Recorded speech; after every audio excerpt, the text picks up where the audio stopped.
Pagluluto ng noodles na may konting twist at ang raw corn into a popcorn. Dito lang yan sa ating cooking tutorial ang Star TV Pilipinas.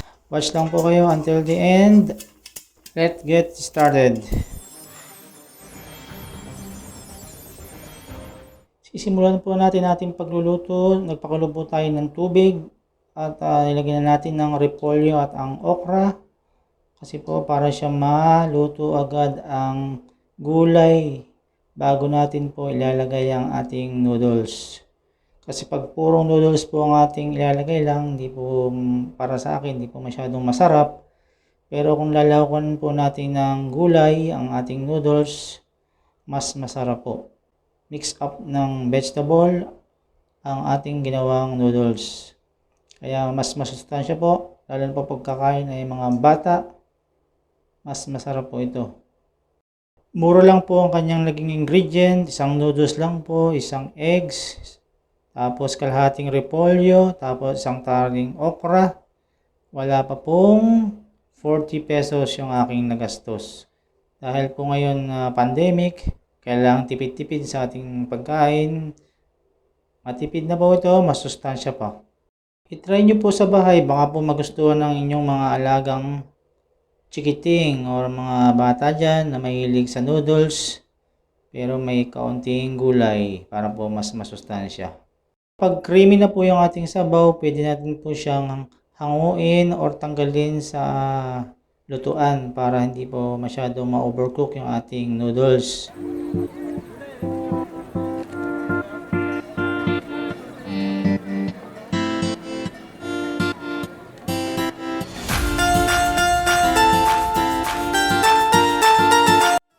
Ngayon po ilalagay na natin yung isang pirasong itlog para sa dagdag creamy ng ating sabaw ng noodles.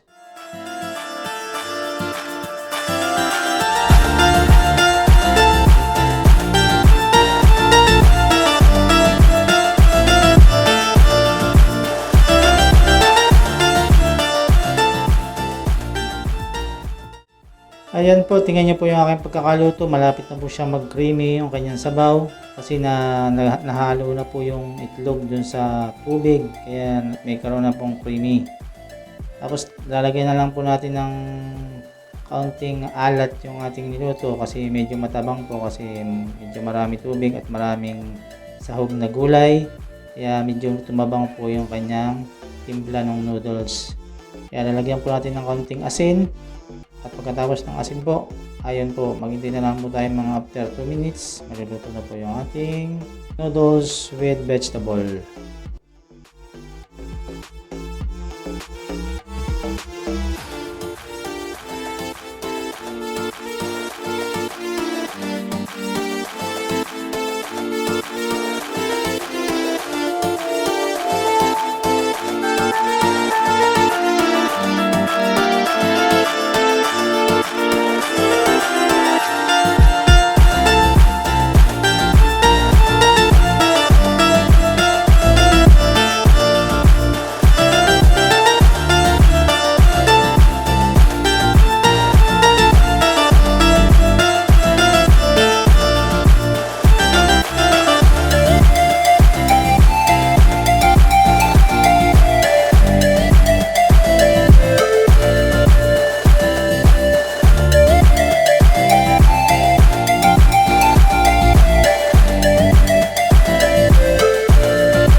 Ayan po, check natin po yung okra.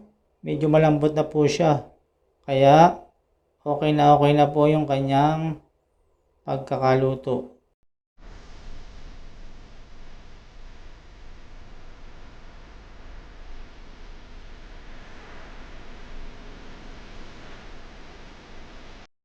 Tapos yung kanyang repolyo, okay na rin po, malambot na rin po.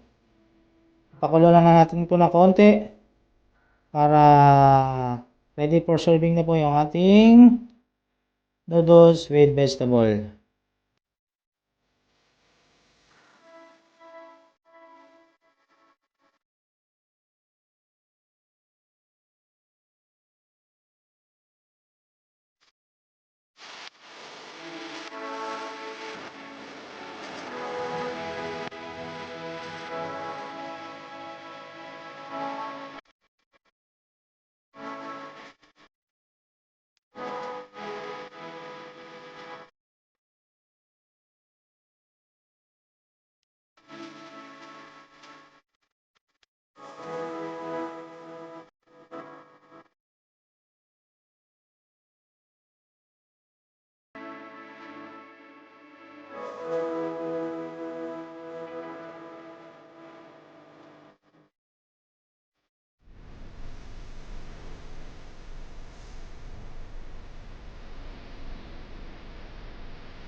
Ito po, okay na po yung ating vegetable with noodles.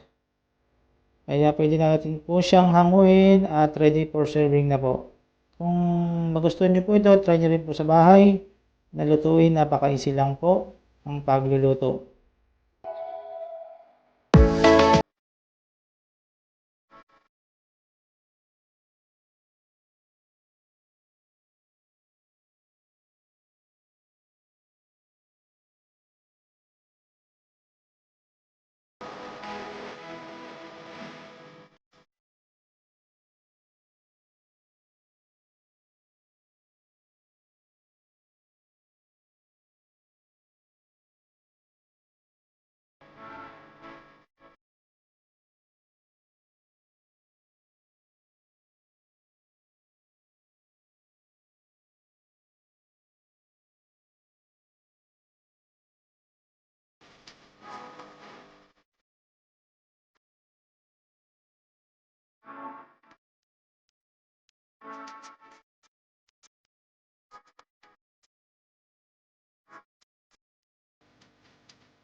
Ito naman po, magluluto naman po tayo ng popcorn. Yung mahilig po diyang mag-merienda. Ito po ay masarap na pang merienda.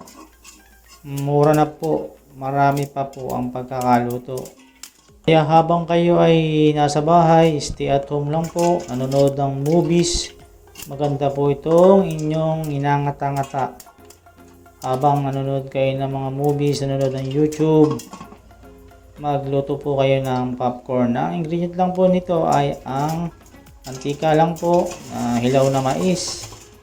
Tapos pag mainit na po yung mantika, pwede nyo na pong ilagay ang corn sa loob ng kaserola.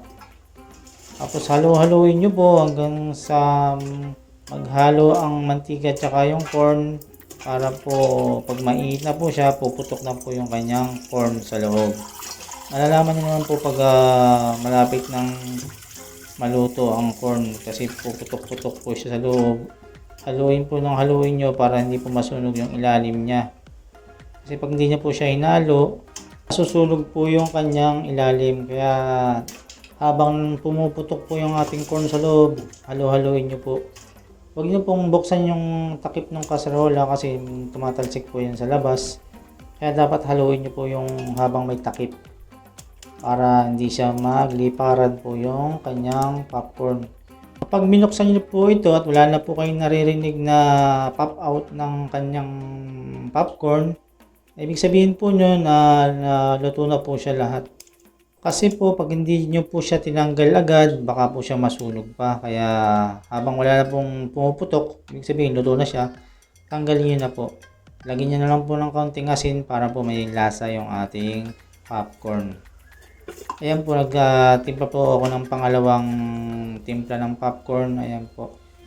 Kitang-kita nyo naman po, raw corn yung aking ginamit dyan.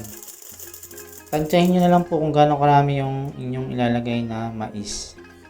Tsaka yung mantika, hindi po ganun karami. Dapat konti lang po. Yung mababasa lang po yung kanyang corn. Kasi po once na masyadong maraming mantika, dumidikit po dun sa popcorn nya. Medyo mamantika na po siya. Kaya dapat konti lang po na mababasa lang yung ating mais sa loob pag hinalo. Ayan po, pakinggan nyo, tumutunog-tunog na po siya sa loob ng kaserola. Ibig sabihin po niya, malapit na po siyang maluto lahat. Halo-haloin nyo naman po para po maluto yung mga nasa ibabaw at mag-mix sa loob. Tapos may mga gustong ng popcorn na may flavored pala. Pwede naman po kayong maghalo ng cheese powder or mayroong garlic powder. Mayroon din pong marami pong klaseng seasoning ng mga powder. May barbecue powder. Bili lang po kayo sa mga supermarket, tanong po kayo ng mga klase ng powder doon. Pwede nyo po yung ihalo sa popcorn. Ang paghalo po pala niyan, pagkatapos po ng luto nyo, ilagay nyo sa plato, tsaka nyo lagyan ng mixture ng inyong gustong timpla ng seasoning. Cheese powder, barbecue powder, garlic powder. Asa nyo na po yung gusto nyo. Basta magusto ng anak nyo or kayo na rin po. Pwede rin po lagyan nyo ng konting chili powder para po maanghang at spicy ang inyong popcorn.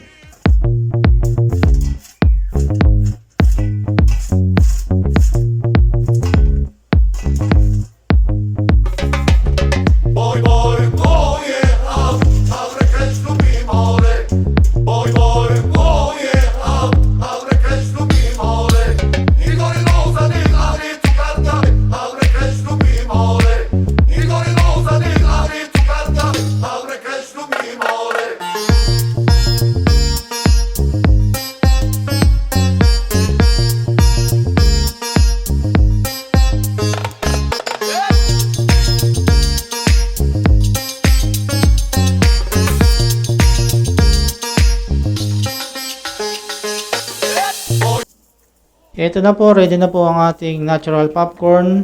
Medyo nilagyan natin ng kaunting asin para may lasa po yung ating dito popcorn. Na lang po yung ating for serving na simpleng po cooking tutorial. Sana may nagustuhan kayo sa aking niluto at lutuin niyo rin po sa inyong bahay. Thank you po sa panonood.